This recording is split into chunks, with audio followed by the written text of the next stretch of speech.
L'État fait un gros travail pour moderniser et sécuriser les tôles existantes.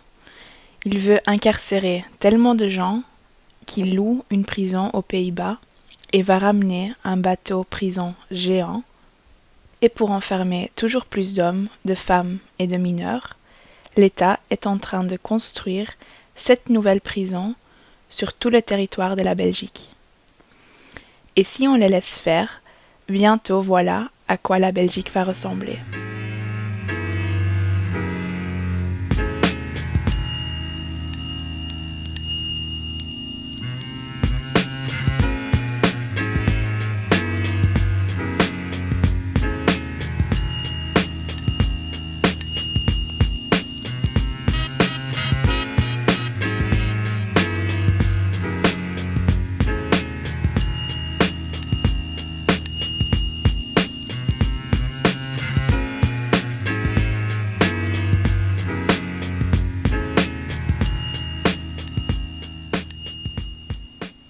À Aron, à côté de Bruxelles, l'État a débuté la première phase de construction d'une cité carcérale, une maxi-prison qui doit enfermer plus de 1200 personnes. C'est un partenariat public-privé qui va s'occuper du financement, de la construction et de l'entretien de la prison.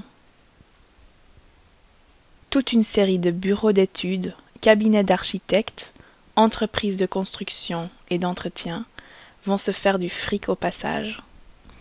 L'enfermement est un business. Ils nous vantent cette nouvelle maxi-prison en promettant des emplois, mais c'est pour devenir constructeur de prison, vigile ou maçon. En somme, gagner sa vie sur le dos de la misère et de la souffrance.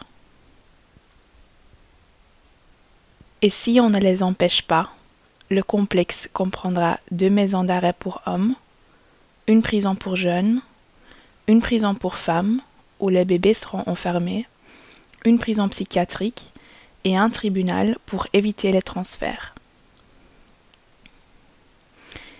Les nouvelles prisons, et en particulier celle de Aron, répondent au besoin de mettre les détenus dans des cases étroites. Longues peines séparées des courtes peines, rebelles séparés des plus insérables, mineurs séparés des adultes, psychiatrisés mis à l'écart. C'est la politique de la carotte et du bâton qui se perfectionne pour gérer toujours plus de détenus. Ces séparations permettent aussi d'endiguer les solidarités entre détenus, les possibles contagions de la rébellion. Leur rêve est d'éviter les risques d'évasion et d'en faire un complexe de haute sécurité. Le terrain, qui est d'ailleurs infesté d'amiante, se trouve à Aron, au nord-est de Bruxelles, en dehors de la ville. La sale réalité de la prison doit être écartée de la vue de tous. Ils isolent encore plus les prisonniers de leurs proches, compliquent les visites, les parloirs sauvages, les solidarités.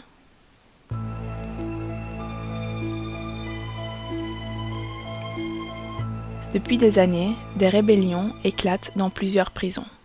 Face aux impossibles conditions de détention, face à l'invivable constat d'être enfermé.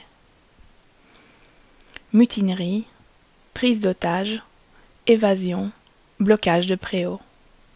Toutes sortes de mouvements et de révoltes ont répondu au besoin de se sentir en vie, d'exister en attaquant ses oppresseurs.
merde.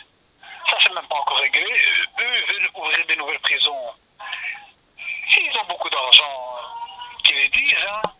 Moi, je vais sortir et venir chercher ma part, moi, au lieu de faire des prisons. Moi qui me donne de l'argent, je vais faire au Robin des Bois, je vais donner de l'argent à des à des copains, et c'est tout. Il n'y aura plus de braquage, il n'y aura plus de fusillades, de pizzero. Enfin, moi, je peux garantir ça sur papier, moi. Hein. Ils sont cons dans leur tête. Hein.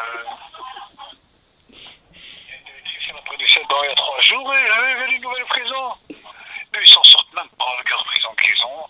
Ils ont qu'à lâcher les gamins, hein. Ils ont qu'à lâcher les gamins, hein. Moi, je vais sortir, moi, je vais démolir des prisons, hein. Je sais pas, moi, ils sont fous dans leur tête, hein. Nous sommes le futur, nous avons des rêves, nous avons des projets, que vous ne devez pas nous le prendre. Vous pouvez me priver de ma liberté, monsieur le juge, mais la liberté de mon esprit, vous l'aurez jamais, jamais, monsieur le juge. Vous pouvez informer mon corps, mais le feu à l'intérieur de moi continuera de brûler.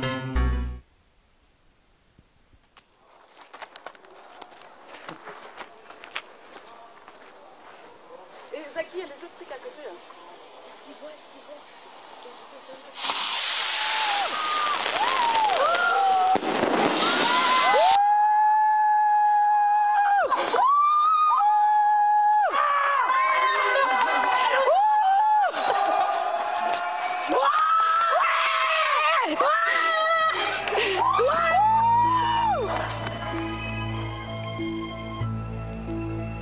La prison ne se résume pas à 4 murs. C'est aussi la multiplication des uniformes en tout genre. C'est aussi l'intégration et la participation citoyenne pour prévenir le bordel.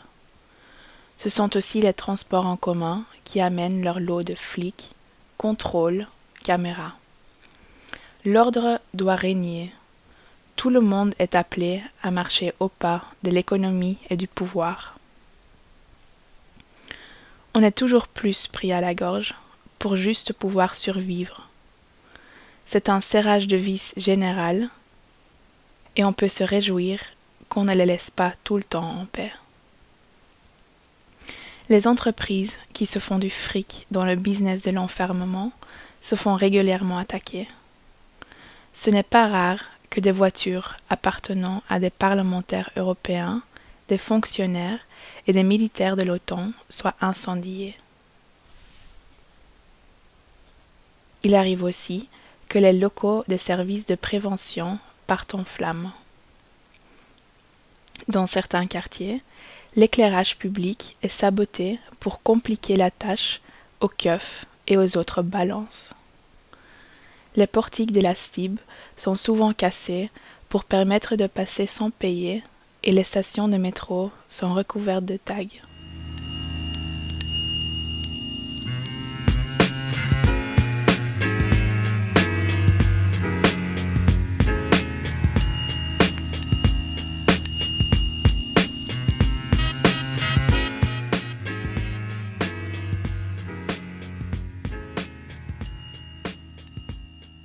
Cette nouvelle maxi-prison d'Arun s'inscrit dans le projet de pacifier la ville, de se débarrasser des indésirables. Elle marche main dans la main avec la volonté de transformer Bruxelles en grande prison à ciel ouvert. C'est pourquoi nous nous battrons contre la construction de cette prison. Il ne s'agit pas pour nous de déplacer cette maxi-prison et de dire que sur un autre site ça irait. Une prison est une atrocité, elle est à détruire, pas à construire, ni ici ni ailleurs. Il ne s'agit pas non plus de demander aux politiciens d'aménager ce projet morbide. Le pouvoir ne pourrait jamais nous aider à prendre nos vies en main et ira toujours à l'encontre de notre recherche de liberté. Nous appelons tous ceux et toutes celles qui veulent lutter de manière directe contre ce projet à s'auto-organiser et discuter entre eux, à préparer et à réaliser des actions, grandes ou petites, pour mettre des bâtons dans les roues de l'État.